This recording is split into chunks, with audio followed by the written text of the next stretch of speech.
Lúcio Flávio, não existe uma possibilidade, com essa sua enorme experiência, convivência acadêmica, aqui no Brasil e fora do Brasil, de você se associar a alguma escola de jornalismo pública para fazer esse trabalho, para esse trabalho se institucionalizar, deixar esse aspecto tão penoso e marginal para ser aceito, ser institucionalizado, ser aceito pela sociedade paraense? Eu fiz uma proposta para a universidade pública, através do Jornal Pessoal, que seria fazer um observatório de conjuntura dentro da universidade. Então, pegaria uma equipe multidisciplinar de físicos, geólogos, sociólogos, economistas, etc., todos os dias, acessível por telefone, por internet, por todas as formas de comunicação. E essa equipe, que receberia um jeton para desenvolver esse trabalho, essa equipe, incluindo o jornalista, ela responderia às questões do público, seja em Belém, em Nova York, todas as questões relativas à Amazônia. Poderia até não conseguir responder, e aí a universidade veria o seu despreparo e supriria essas lacunas. Mas ela estaria à disposição para mostrar que a ciência, que é, para mim, na visão gramsciana, a ciência é o príncipe na Amazônia. Já se pensou no fazendeiro, no madeireiro, no poceiro. Nenhum desses pode ser o agente da nova história da Amazônia. É o cientista, mas não o cientista na academia. O cientista sim, em campo, desde a graduação. Então, propus que se fizesse isso. E por que não? Ninguém nem responde. Acho que hoje em dia o acadêmico profissional, o acadêmico padrão, ele dá mais valor à sua reputação e ao seu currículo do que à sua serventia social. Ah, sim. Então, ele não quer se expor, ele não quer admitir que ele não sabe. Você acha que isso é um traço da academia brasileira ou é um traço antropológico brasileiro?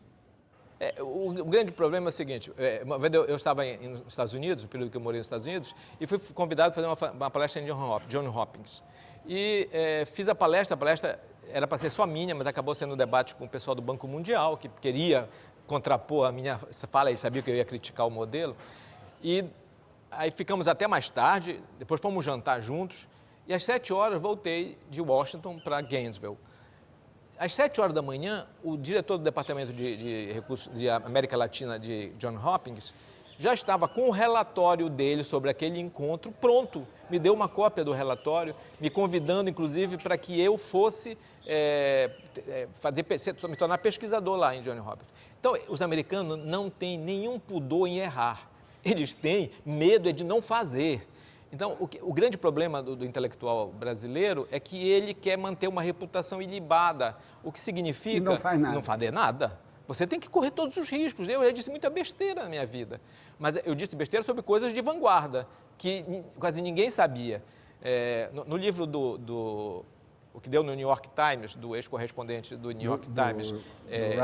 Ele deu, lá nesse livro tem uma matéria dele em que ele diz que a primeira pessoa que ele ouviu falar sobre a influência predominante da China na Amazônia foi no Jornal Pessoal em 2001, 10 anos atrás. Então,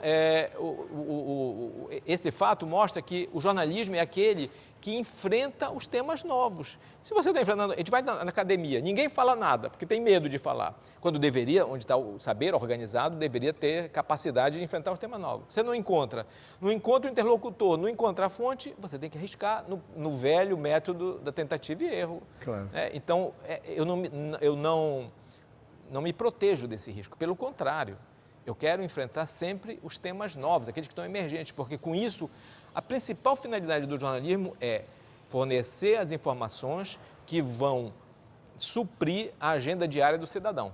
E vão alterar a realidade. O cidadão, aquele que não tinha informação certa no encontro com o prefeito de Marabá, que não tinha informação certa no encontro com a Salomé Mental, ele passaria a ter. Aí eu disse para ele, o prefeito, nem lembrei, prefeito, se o senhor tivesse lido o Jornal Pessoal, o senhor saberia, porque eu já publiquei isso. Essa é a viabilidade econômica da fábrica, mas o senhor não é obrigado. Agora, por que a grande imprensa não dá? E aconteceu uma coisa muito engraçada, porque o liberal tinha brigado com a Vale. A Vale era patrocinadora do Salão Arte Pará. Nós estamos até num lugar onde tem uma exposição do Salão Arte Pará do liberal. E para que a Vale voltasse a patrocinar, ele começou a fazer matérias contra. E essa palestra, eles sabiam que ia ser contra a Vale. Eles mandaram de Belém para Marabá um repórter. Só que quando o repórter viu, só tinha eu. E eu sou persona não grata, eu não posso sair no jornal. Aí eu disse no debate... Está na lista negra, né? Eu disse, olha, eu não sei como é que o meu colega aqui vai fazer, porque ele já me disse que eu não posso sair. E no dia seguinte saiu a matéria. Contra a Vale, disse, declarou... Mas quem? Não diz quem. Até era psicografada que eu vi no jornalismo brasileiro. Lúcio Flávio, você está tocando, você está avançando e está deixando a mim e ao telespectador, com toda certeza, muito incomodado, né? Quer dizer, você é um espírito pioneiro, não é? Você tem o olhar do vanguardista, né? Do que está na frente, do escoteiro que está ali na frente. Você é daqui da região do Pará, nascido em Santarém. Quer dizer, é um produto típico. Por que não há outros Lúcios Flávios aqui? Por que você não encontra eco? É surpreendente isso. É perturbador, eu diria. Nós somos da geração em que começava-se no jornalismo pela cobertura de polícia. Só com a maturidade eu descobri a sabedoria dessa metodologia. É porque não tem press release de cadáver, não tem um assessor de imprensa do cadáver. Você tem que ver o cadáver, às vezes desmaiar, vomitar, mas é o cadáver, a vida, as informações do estado bruto. E com isso nós criávamos o que diferencia o jornalista de qualquer outro tipo de profissional, é a malícia, a capacidade pela repetição de experiências completamente díspares. Você pode entrevistar um presidente da República num dia, um pistoleiro no outro dia, de que você tem capacidade de hierarquizar os fatos, as informações. Então, comparar também. Mas é na rua. O jornalista, ele chegou na maturidade quando ele diz, meninos, eu vi, eu estava lá. Então, eu posso dizer que o grande herói foi aquele que não conseguiu fugir. Porque eu estava lá e vi, e presenciei e testemunhei. Com o tempo, cada vez mais os jornalistas foram ficando nas redações, nos gabinetes, diante da tela de computador. Não enfrentam, mas não sabem nem às vezes quem é a fonte que está dando a informação para ele.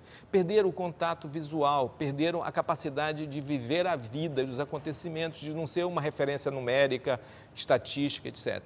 Então, essa linha de frente que você, eu, as pessoas mais antigas sempre estiveram na linha de frente, isso está desaparecendo. Quando eu percebi isso, e eu vi que o jornalista não estava me dando mais informações, o Jornal Pessoal não me permitia ir a Carajás, não me permitia ir ao Trombetas, e eu queria que alguém me relatasse o que estava acontecendo lá, e ninguém ia lá. Às vezes até o fotógrafo não ia comigo, eu ia sozinho, comecei a fotografar, porque o fotógrafo queria ir e voltar no dia seguinte, eu precisava ficar 6 dias, 7 dias. Então, o que aconteceu? Eu fui para a universidade dar aula no curso de comunicação. Dei aula durante 7 anos. Não estava muito preocupado se eu estava ensinando ou não. Eu estava preocupado em descobrir o grande repórter. Depois de 7 anos, isso me causou um dano na informação, eu percebi que não tinha encontrado o grande repórter. Encontrava uma pessoa inteligente, encontrava uma pessoa que sabia ler, mas ninguém queria ir para a linha de frente, ninguém quer correr risco. O jornalista, ele quer ser famoso, quer ser notório, mas não quer passar por risco. E instantaneamente. Às vezes a pessoa chegava comigo e dizia, eu queria fazer um jornal pessoal. Eu dizia, passe 21 anos trabalhando na pedreira, talvez depois você chegue à conclusão de que precisa fazer um jornal seu. Mas começar como editorialista, como articulista, não, você tem que ir para a linha de frente. Então, o que falta? Falta gente que linha de frente, mas você não pode ir por um empirismo do jornalismo. Você recebeu uma tarefa para ir para a redenção. Você não sabe onde é que é a redenção, quais são os problemas de redenção, nada, você não sabe nada.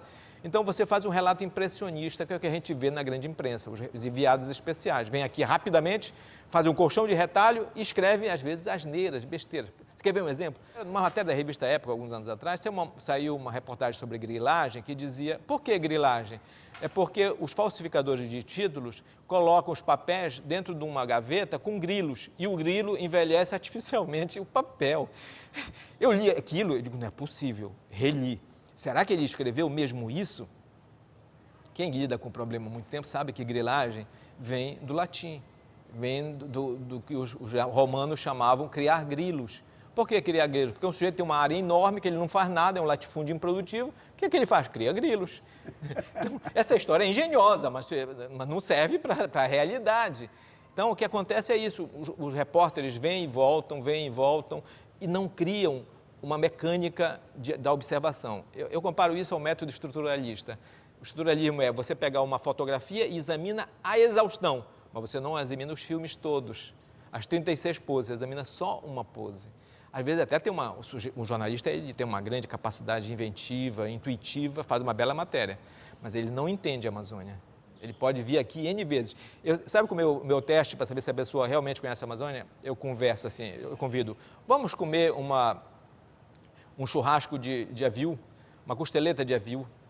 Se o cara disser, vamos, eu digo, bom, a Amazônia ele não conhece, porque aviu é um camarãozinho desse tamaninho, uma costeleta de aviu é impossível. Microscópio. Aí o cara diz, mas por que você diz isso?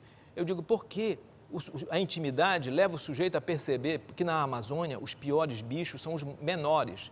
Para mim, o pior animal da Amazônia é o mucuim. O mucuim é uma pontinha vermelha pequenininha, mas se ele lhe dá uma ferroada nos lugares mais íntimos, é terrível. Então, a Amazônia ela não é exuberante por ter rinocerontes e hipopótamos, mas sim pela aquela sutileza da Amazônia, da observação da Amazônia.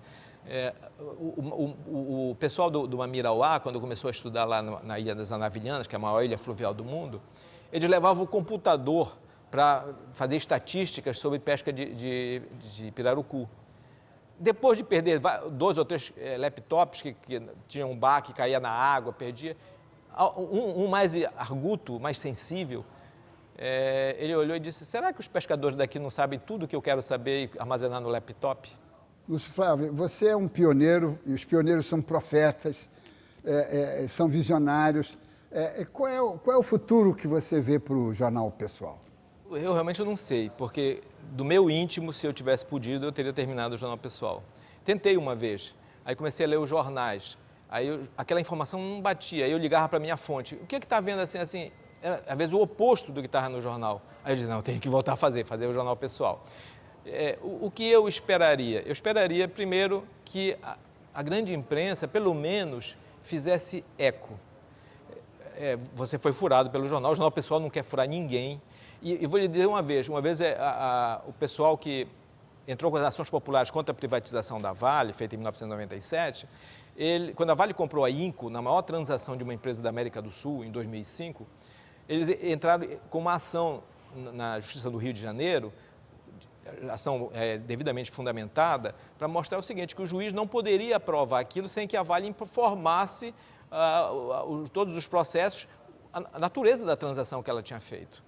E um dos autores me ligou do Rio dizendo, Lúcio, nós estamos fazendo essa ação, são pessoas da alta cúpula, que foram da alta cúpula da Vale, algumas delas, mas eu estou te mandando pelo e-mail, mas eu estou mandando para a grande imprensa diária, você infelizmente não vai poder dar antes. A primícia, né? Aí eu disse, olha, eu vou ficar feliz da vida se for furado, mas eu tenho uma intuição de que ninguém vai dar essa ação de vocês, e ninguém deu. Então, aí eu fico perplexo, eu digo, o que é que impede a divulgação dessa informação?